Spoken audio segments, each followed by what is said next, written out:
Jadi tuan-tuan yang dirahmati Allah sekalian, mazhab akidah kita ini mula muncul pada tahun 324 Hijrah, lebih kurang kurun ke-4. Dia juga mazhab yang awal. Abul Hasan Al-Ash'ari, dia yang asaskan akidah ini. Bermula daripada tahun 300 itu sampailah hari ini, malam ini 1438 Hijrah. Umur mazhab ini lebih kurang 1100 tahun, dan mereka ini digelar sebagai khalaf yang belakang ni. Lama kan, 1100 tahun. Tempoh 1100 tahun ini ada ribuan ulama-ulama besar dunia Islam yang mazhab mereka juga adalah Asy'ariyah dan Maturidiyah.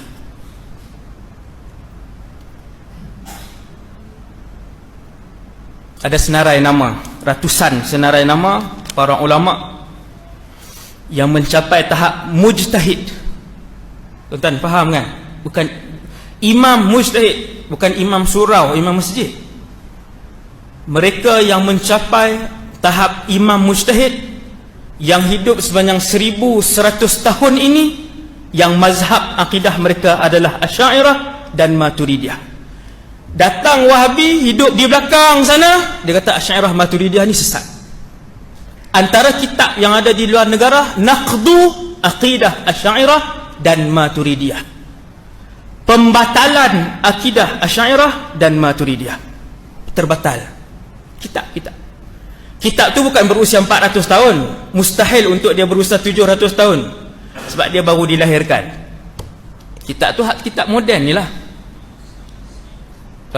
Kitab yang moden ni. Jadi tuan-tuan yang dirahmati Allah sekalian, antara imam besar yang kalau saya sebut kepada tuan-tuan yang berakidah dengan akidah Asy'ariyah Maturidiyah, antaranya Imam Daraqutni. Tuan-tuan pernah dengar hadis riwayat Daraqutni? Orang selalu baca hadis, dia tahu. Okey, sebut masyhur sikit, Imam Al-Hakim. Ni ramai lagi orang kenal. Semua ni ada ratusan nama yang mereka ini menyebutkan dalam buku mereka secara langsung ataupun tidak langsung bahawa mereka adalah Asy'ariyah ataupun mereka adalah Maturidiyah. Imam Baihaqi, yang ni secara jelas mengarang kitab lagi, kitab akidah, bahawa dia adalah Asy'ariyah. Kan hadis riwayat Imam Baihaqi. Bagaimana tuan-tuan kita Wahabi adalah satu aliran yang paling besar dosa mereka dengan menyesatkan akidah umat Islam yang paling besar di dalam dunia ini sepanjang 1200 tahun. Apabila mereka menulis dan bercakap tentang bahawasanya Asy'ariyah dan Maturidiyah ni adalah akidah yang sesat. Sebab tu kita bercakap, baru tuan-tuan nampak sampai di situ sekali bahaya aliran ini. Kalau tuan-tuan nak tengok video, sekarang pun boleh tulis dalam YouTube, balik lagi pun boleh. Yang faham bahasa Arab boleh tengok ceramah daripada Dr. Uthman Al-Khamis dan sebagainya. Banyak lagi lah yang lain, puluhan lagi yang lain. Abu Ishaq, Ustaz Abu Ishaq ni hak luar negara lah kan. Dan kalau yang dalam Malaysia, tuan-tuan boleh type lah, antaranya tajuk Bukti Penyelewengan Akidah Asy'ariyah. Yang ni bahasa Melayu. Balik tulis, tengoklah siapa yang keluar, Arab ke Melayu. Kalau Melayu, Indonesia ke Malaysia. Tuan-tuan yang dirahmati Allah, sudah sampai satu tahap mereka berani untuk buat naik banner ceramah penyelewengan akidah Asy'ariyah. Hasbunallah wa ni'mal wakil. Dan mereka berani untuk ceramah, disebarkan dalam YouTube tentang tajuk-tajuk yang begitu sensitif, tajuk-tajuk yang begitu bahaya. Jadi Asy'ariyah ni kita lah tuan-tuan, yang mazhab Syafi'i fiqh, maka akidah mereka adalah Asy'ariyah. Selepas ni orang tanya, kita boleh sebut.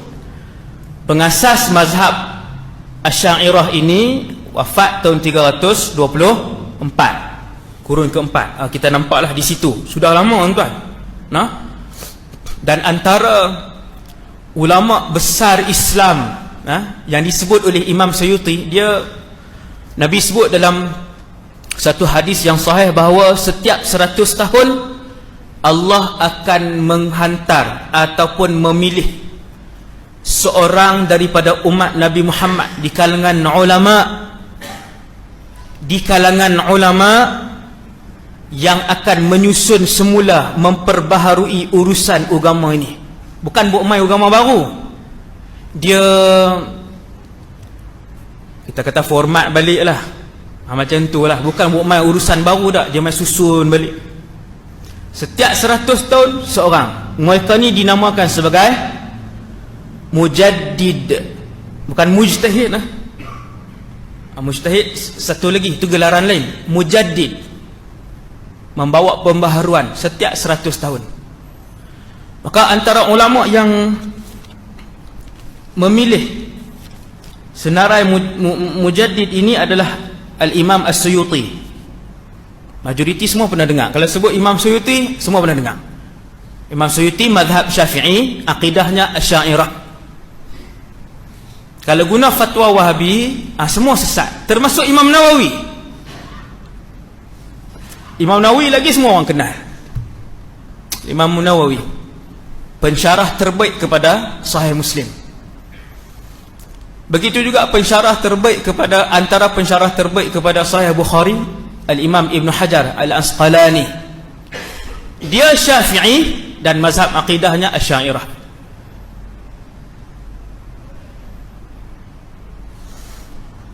Majoriti muhaddis dunia Islam ini sejak 1200 tahun, mereka adalah di kalangan Syawafi'. Syawafi' ni jamak taksir kepada bermazhab Syafi'i. Hum minas Syawafi'. Majoriti ulama-ulama hadis dunia Islam 1200 tahun adalah Syafi'i, dan akidah mereka adalah, bila Syafi'i, akidah mereka mazhab Asy'ariyah. Imam Suyuti ini dia belakang sikit, tapi dengan kita pun lebih kurang 500 tahun lah, lebih kurang. Imam Suyuti, terkenal Imam Suyuti, diberi kelebihan oleh Allah mengarang hampir semua funun, hampir semua seni Islam. Fiqh, usul fiqh, nahu, usul nahu, tafsir, usul tafsir, hadis, mantik, balaghah, arud, hampir ke semua seni Islam dikarang oleh Al-Imam Suyuti. Hebatlah Imam Suyuti ni. Dia punya kitab dia lebih 500 jilid.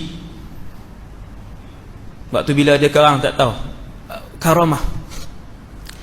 Imam Suyuti dia pilih, dia kata, bagi aku mujaddid umat Nabi Muhammad yang pertamanya adalah Sayyiduna Umar ibn Abdul Aziz. Itu mujaddid pertama. Kemudian mujaddid kedua Al-Imam Syafi'i, imam yang mengasaskan mazhab fiqh kita, Muhammad ibn Idris Syafi'i. Yang ketiga kata Imam Suyuti, Al-Imam Ibn Suraij. Yang keempat Al-Imam Baqillani. Yang kelima Al-Imamul Ghazali. Ni yang banyak disesatkan oleh Wahabi, luar dan dalam negara. Imam Ghazali ni, hati-hati. Bukan hati-hati dengan Imam Ghazali ni, hati-hati dengan pemikiran tu. Al-Imam Ghazali, Hujjatul Islam, U'jubatu Asrih, ulama gelarkan dia Hujjah Islam.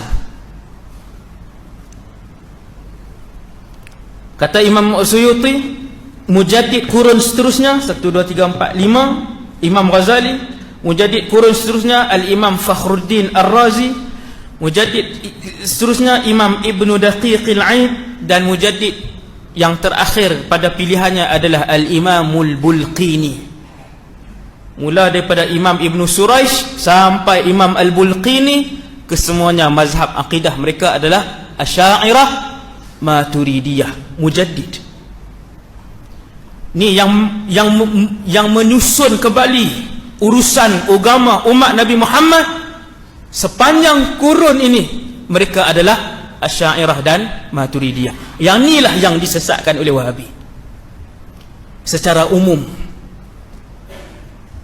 Secara umum. Yang ni yang merisaukan kita, aliran ini.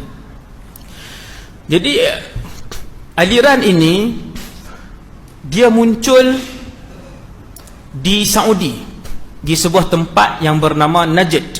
Hari ini Najd itu adalah Riyadh.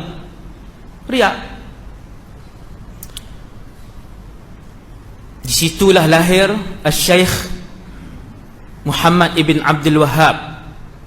Dialah lahir di situ. Ayahnya Abdul Wahhab orang besar, alim besar, qadhi di situ. Abangnya juga seorang ulama besar, Sulaiman ibn Abdul Wahhab. Dia Muhammad bin Abdul Wahhab, abangnya Sulaiman bin Abdul Wahhab.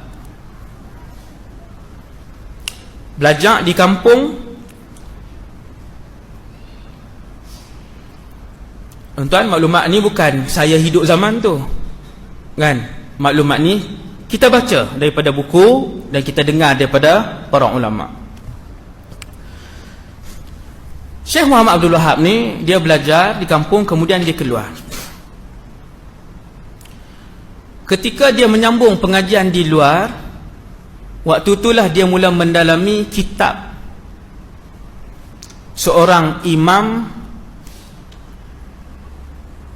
yang wafat pada tahun 728 Hijrah, Imam Ibn Taymiyah. Imam Ibn Taymiyah ni lama lah, 728 Hijrah, maksudnya ulama kurun ke-8. Syekh Muhammad Abdul Wahhab 1206, ulama kurun ke-13. Bezalah. Cumanya Syekh Muhammad bin Abdul Wahhab mentelaah banyak buku-buku Imam Ibn Taymiyah. Dan Imam Ibn Taymiyah rahimahullah adalah seorang imam yang berpangkat mujtahid, tetapi seorang ulama kontroversi, kerana beliau mempunyai puluhan fatwa-fatwa yang kontroversi dan membelah ijma', melanggar ijma', melanggar keputusan 4 mazhab. Ni Imam Ibn Taymiyah. Jadi banyak fatwa-fatwa dia yang sebahagian fatwa-fatwanya keras, sebahagian fatwa-fatwa dia kontroversi, dan ratusan kali juga dalam penulisan Imam Ibn Taymiyah ini disebut dengan hukum bunuh, syirik, murtad. Banyak yang diulang begitu, kataan begitu. Maka rentak berfikir Imam Ibn Taymiyah yang kontroversi ini dihidupkan oleh Syekh Muhammad bin Abdul Wahhab. Dia nampak, kemudian dia tengok, dia berasa terpegun. Maka Syekh Muhammad bin Abdul Wahhab suka dengan pendapat-pendapat Imam Ibn Taymiyah ini, dan akhirnya dia menghidupkan pendapat-pendapat ini, pendapat-pendapat yang ekstrim ni. Antara pendapat ekstrim Imam Ibn Taymiyah yang membelah ijma' ialah sesiapa yang menjaharkan usolli, sembahyang, maka dia akan diminta untuk bertaubat. Kalau dia tak mau bertaubat, yuqtal, dibunuh.